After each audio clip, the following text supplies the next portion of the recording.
everybody, this is Andy Karuza with NachoNacho, and today I have Vlad here with Foldrily, and today we're going to talk about how cold email marketing is broken and what to do about your email marketing strategy. So without further ado, I'd love to introduce Vlad and have him do a quick elevator pitch for his company, Foldrily. Yeah, pleasure being here with you, Andy.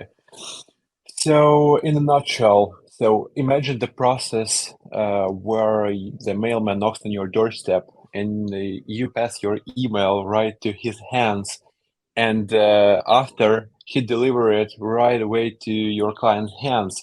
Basically, we are those hands of this mailman, and we assuring that your email will be never missed or mixed with any other emails out there. So that's pretty simple. Very neat. So from my understanding, you guys use some sort of artificial intelligence as well to help increase the deliverability of these emails, correct? That's right. That's right. If we talk like technical language, so it's AI solution platform for increasing email deliverability by working with domains, mailboxes, email templates, and the leads at the end to assuring you will get ROI from the email marketing campaigns. Great.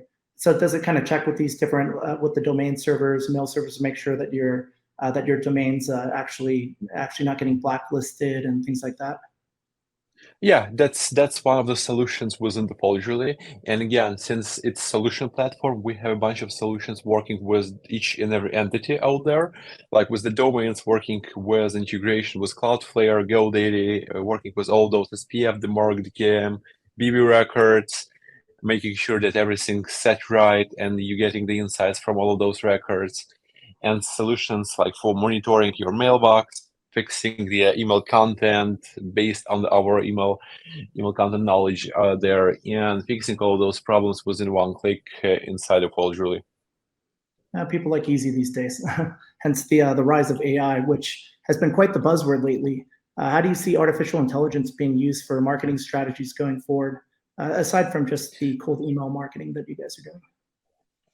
Yeah, so since all of those AI booming, like a lot of people adopting all of those technologies, but yeah, you can the most generic way, and this is what I told to my team, to use the AI to generate any sort of text content, like draft me, write me, like anything, but it can be used even more, like understanding the data that it work with. For instance, since let's say ChatGPT, GPT-4, 5 will be the December, I guess, like can visit the websites, and he can like analyze your data assets, and help you with getting all those insights from all those data assets. So for instance, we already sent within my companies more than 50 million of emails, like I guess it's last year, and for the last 7 years, it's more than billion of emails from all of our clients, from all of our projects,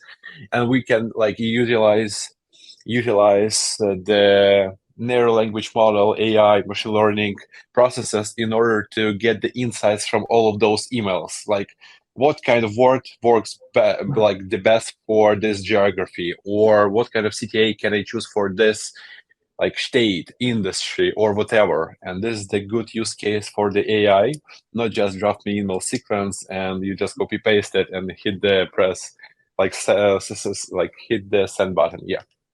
Very easy. So as far as cold email marketing, a lot of people still want to do it, but they've seen dropping response rates. Even the open rates are going down quite significantly. So now, what would you recommend for others, startup founders out there, or maybe marketers that are looking to improve upon their cold email marketing strategy?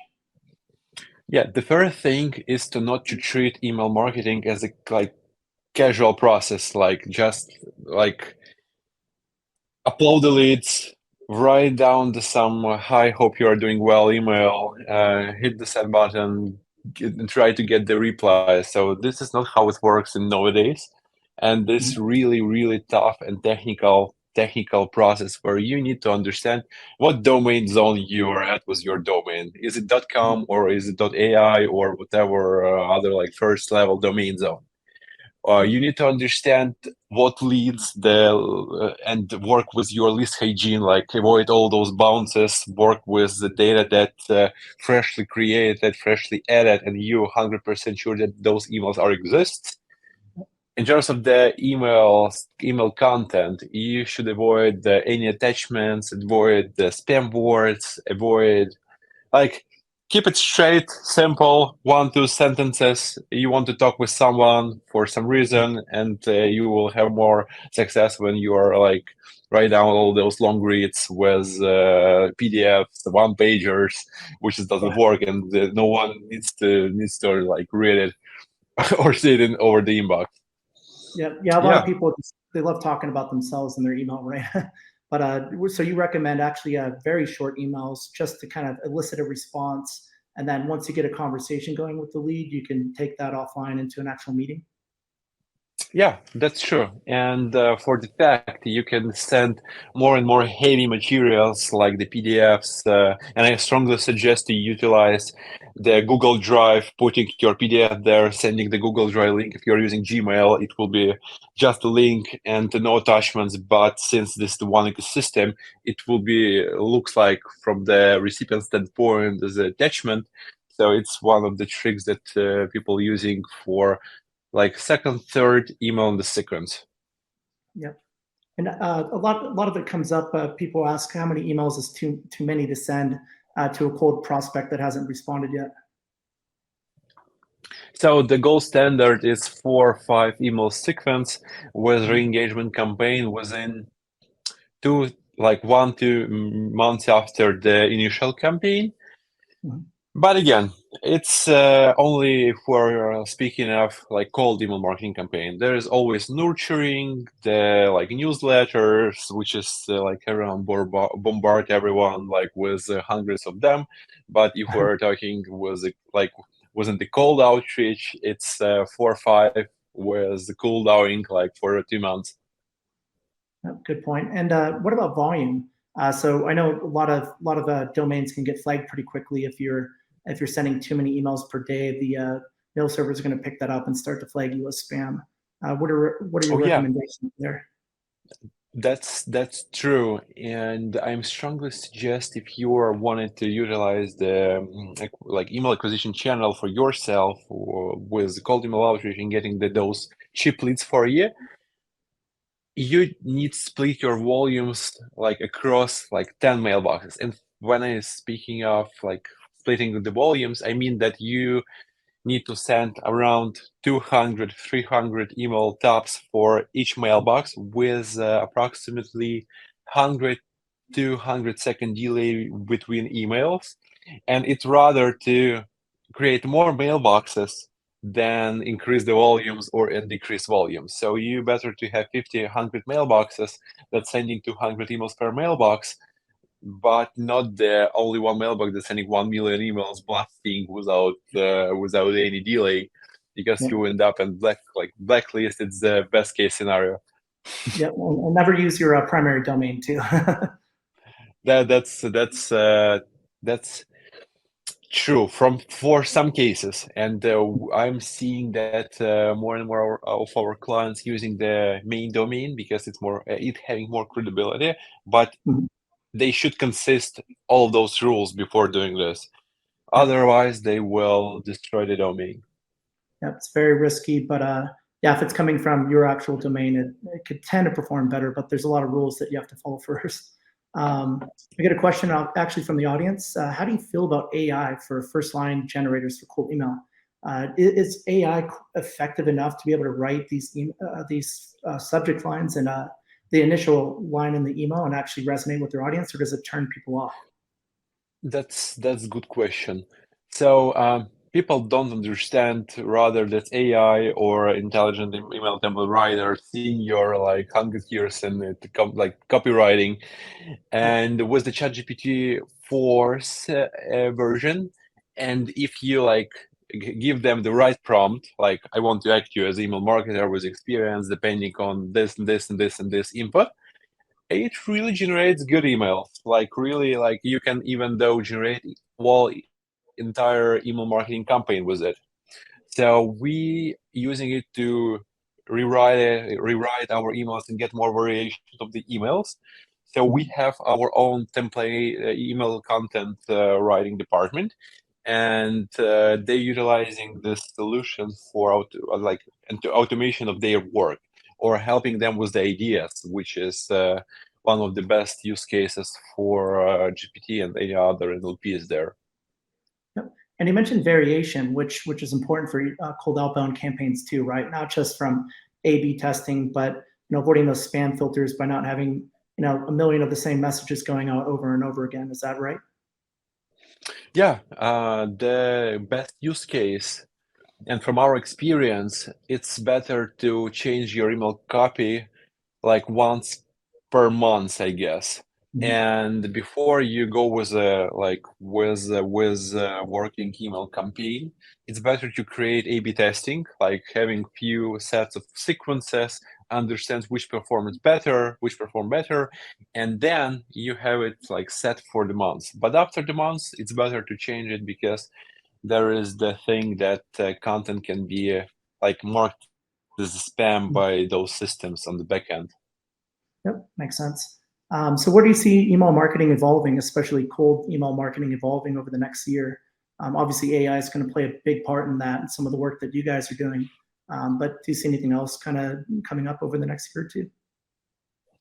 Just within email marketing space, right? Yeah, just within the email marketing space, perhaps new tools or strategies that you think might be effective.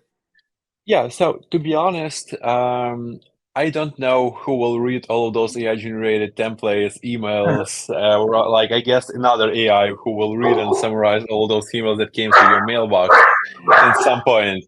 But from like future look on the email marketing, still we have emails, I guess, for 40 years or so. I guess all those emails protocols that created was the first focus group that created internet, was those SMTP protocols, still works no matter what kind of technologies out there, like blockchain, AI, robotics with the Boston Dynamics. We're still sending emails, even though people are still going to the road shows, getting all those kind of stages for themselves, sending emails, even though I really knows that some of our like good partners still doing cold calls, and they still works if you're doing this the right way. So I guess the future of all of those acquisition channels, it's simple. All businesses needs to have a clients, and this is the how economy works. And I think that in some way it still be out there, because otherwise how people will communicate. Also there is messengers, but still it's the matter of time when AI will be there as well. But still, I think it will be for a while, even though if there is like any other tech will emerge. So we'll see. Great point. Another question from the audience, actually. So she's more interested in knowing about some of the first things you'd recommend for learning and mastering email marketing. So if you're just starting your strategy out, you laid out a lot of great ideas, that a lot of check boxes that everybody should hit, frankly. But what would be the first 1 to 2 things that somebody should do when putting together an email marketing strategy? So I guess the first step would be the data that you work with in your email marketing campaign. For instance, you can always write like simple email with a simple, straightforward subject line with the good email body. But if you're having more data, so you're adding the variables, you're adding the case studies, links, etc. What I'm strongly suggest is to bound all those variables with some sort of strategy. So, for instance, one of the most best performing campaigns that we are facing from our experience, it's referral campaign, which is pretty simple. So you refer to colleague's name. So basically, you refer to the person that works with the person that you was like sending your email to.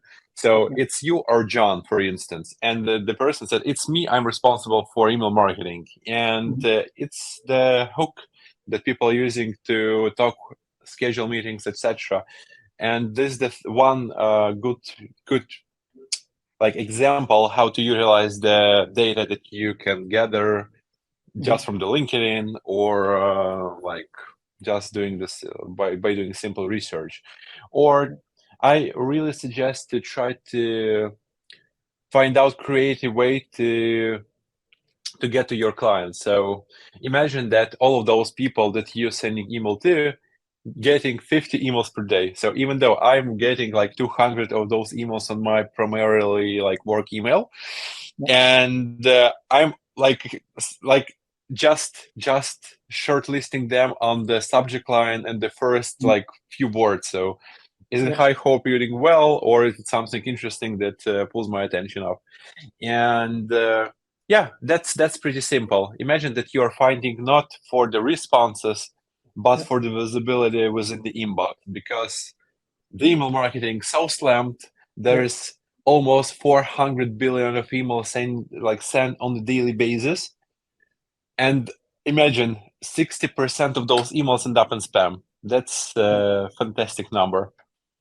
Yeah, that's a great point. So a little bit more personalization. If they see their name in the email, their company, and they it looks more like you actually know who you're pitching, so they could determine that this might actually be useful for me. It's not just some spray and pray tactic. Plus, yes, the subject line just being to the point, focus on the value proposition. So you get people's attention, so they could actually look at and absorb the information that you sent them at a later time when they have the move for it. That's a great tip. Oh, yep, she said great advice. So there we go. So failure comes with any profession. Can you tell us a time that you failed and what did you learn from it? I see that you have a great history as an entrepreneur. So yeah, so everyone fucks up. So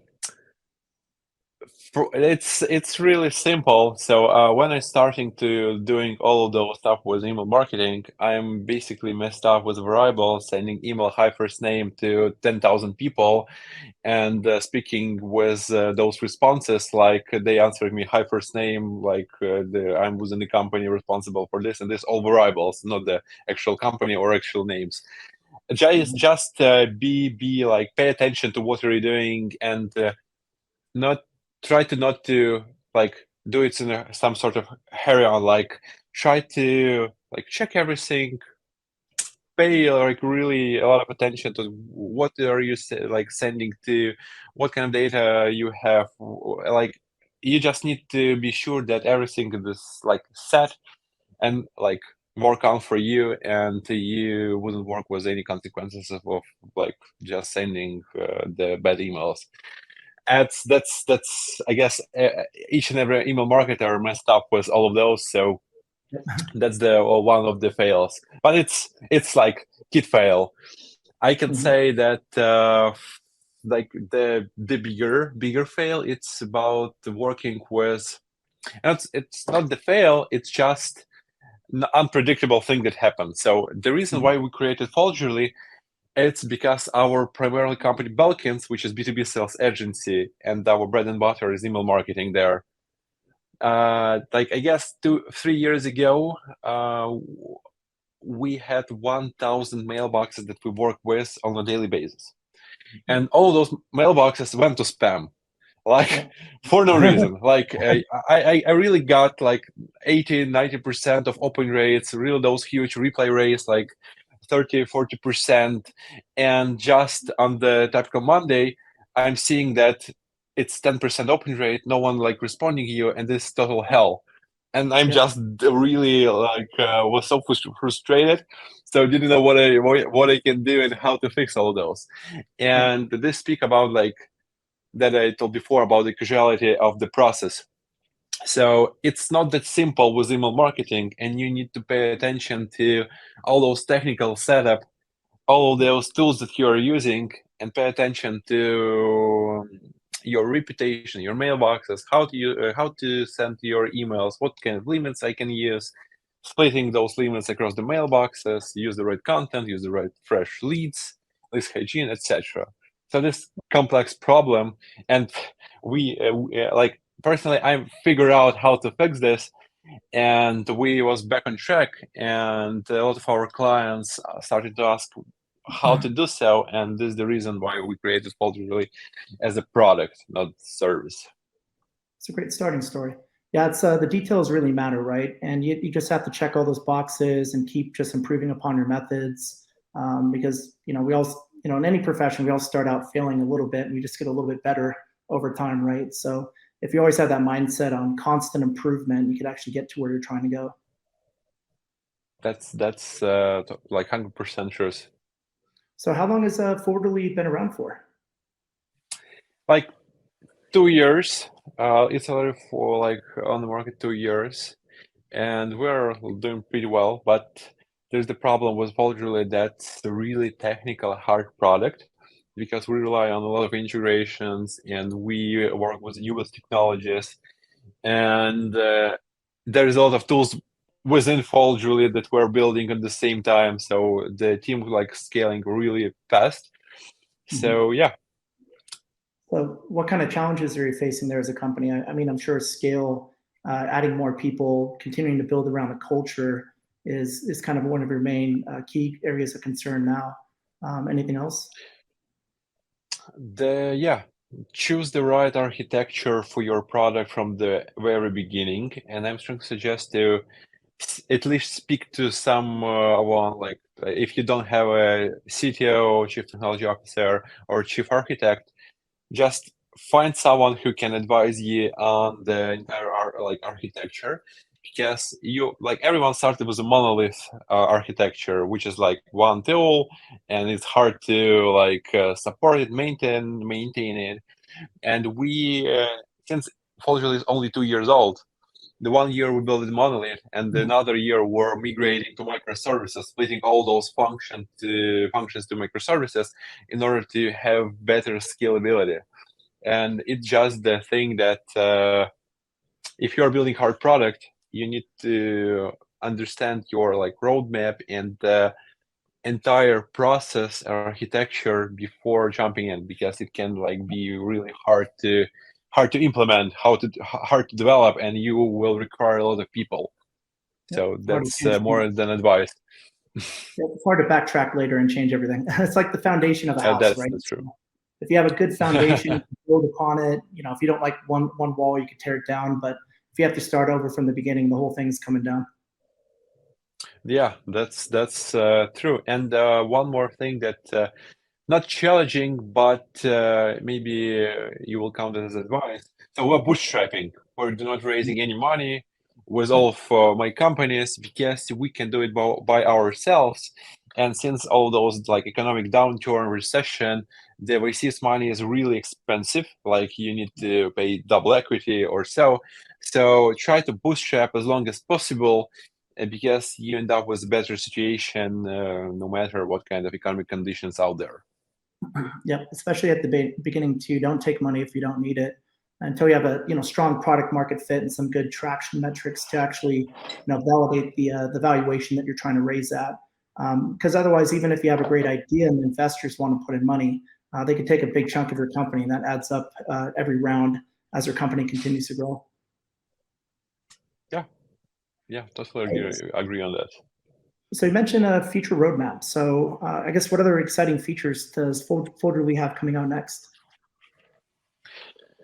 Yeah, so since I already mentioned that we are working with all those entities, we will split work with like domains in a completely new solution, and you will see how you can work not just for the email marketing standpoint with domain, but for all of our other like matters like listing, white listing, monitoring, and seeing like outbound, inbound emails, all those validations. So this is the technical stuff. It's called like email gateway. So we're building around the domains.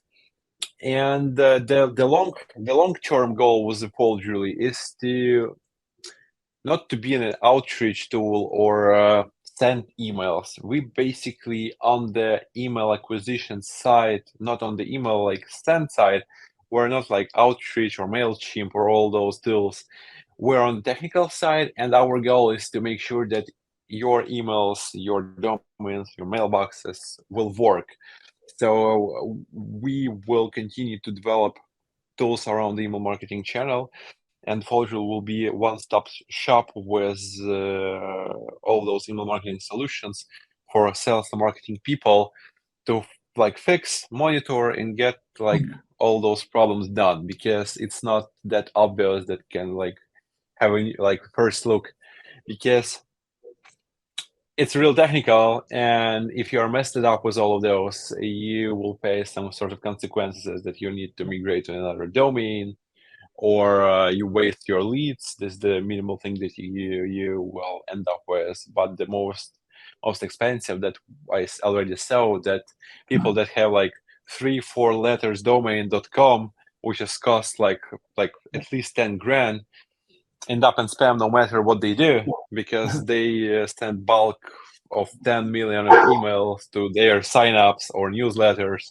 So that's the really like small mistakes that end up with the huge pays off after. That sounds like you guys got a great mission. I guess what kind of books have you read over the last year? I'm sure when you can find time when you're not pouring through all the cold emails that you get, what kind of books do you like to read to kind of work on your business skills, I guess? From the founder standpoint, I'm really suggest books like 0 to 1. It's the common one for founders, and it helps you to understand like the kitchen behind the startup, building startup, and all those like running, hitting numbers, and like basically hustling. And for people who wanted to understand better how to work with the email marketing campaigns, I would strongly suggest you read The Predictable Revenue by Aaron Roth.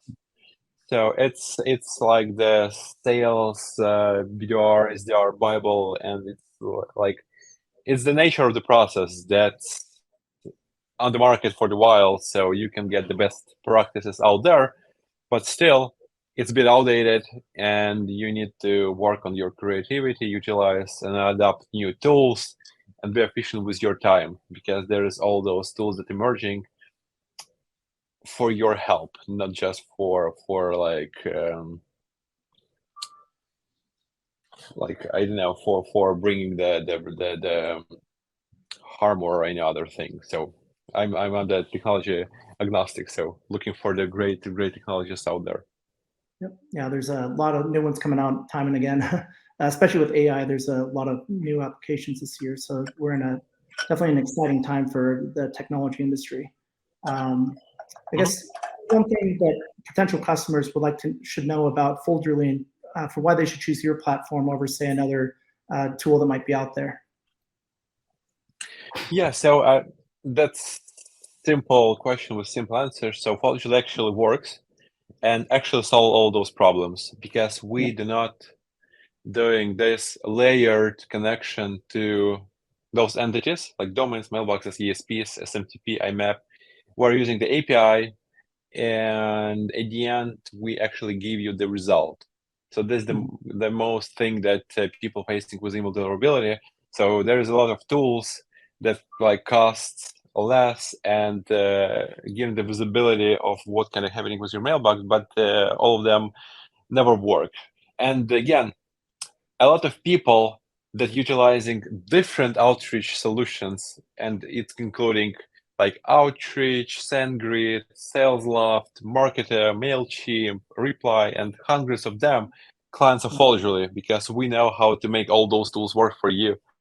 And basically fixing all those problems and give you the insights on a daily basis what's happening with your email campaigns. And there's not a lot of solutions out there focusing on the technical deliverability aspect like you guys are. So, there's a dime a dozen email sending tools out there, but you guys really found a niche, which frankly is probably the most important, given the state of cold email marketing these days, where a lot of people are seeing those drop-offs and the replies and whatnot. So people should definitely consider your software. I'm super excited to learn about it and go into deeper detail with you today. So I really appreciate you coming out today for Nacho Tuesday. And if anybody else is interested in Vlad's amazing technology, feel free to check it out in the NachoNacho marketplace. We have it there for 15% off. Definitely recommend it if you're looking for scaling your cold email marketing campaigns and doing it the right way. Yeah, thank you, Andy. Likewise, pleasure is mine. Great, thanks again, guys. And please check it out in the marketplace today. Vlad, once again, thanks for the time today, and enjoy the rest of your week. Yeah, thank you. Thank you, everyone.